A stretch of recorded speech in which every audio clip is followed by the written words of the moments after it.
ලෝකෙට ගිහින් කියන්නේ මොකද්ද? අපිට වරායක් තියෙනවා. අපිට ඕනම තරම් ලොකු ගුවන් යානයක් බස්සන්න පුළුවන් මහා ලොකු ගුවන් තුටුපොළක් තියෙනවා. කරුණා කරලා ඇවිල්ලා ආයෝජනය කරා. මේ එහෙම තමයි කියන්නේ. ඒක ඇතුලේ ගලකුත් තියෙනවා. දැන් ගල කැපුවේ කවුද දන්නේ නැහැ. කලිල් වෙන්නේ නැති.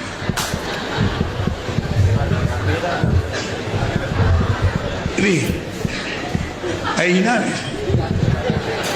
මම එහෙම හිතලා නෙවෙයි කිව්වේ.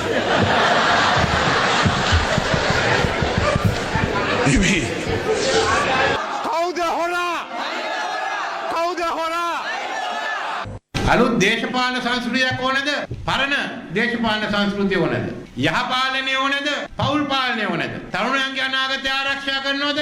රාජපක්ෂ රෙජිමේ අනාගතය ආරක්ෂා කරනවද? මේ සමහර අය බය වෙලා තියෙන්නේ. ඒගොල්ලෝ විගහට ආණ්ඩු බලය ගන්න ඕනේ. අර දූෂණයට විරුද්ධව පරීක්ෂණ ටිකක් පටන් ගත්ත නිසා. ඒ කරුණ ඔක්කොම හොයාගන්න ඉස්සෙල්ලා කොහොමද ආපහු බලය ගන්න කියලා බලනවා. මම දන්නවා මහින්ද රාජපක්ෂම ජනාධිපතිලා ඉන්නේ නැහැ ඔය ඡන්දේ.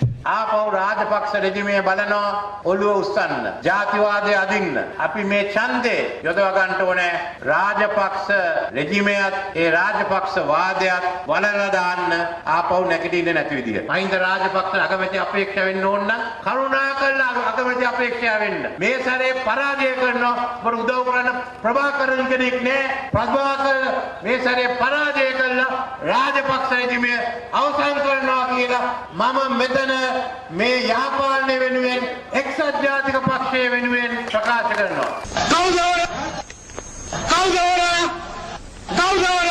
මහින්ද රාජපක්ෂ ඉල්ලේ. පොඩ මහින්ද පොඩ. මං කෑ ගහනකොට ඔයගොල්ලෝ කෑ ගහන්න. එන කවුද හොරා? කවුද හොරා? කවුද හොරා?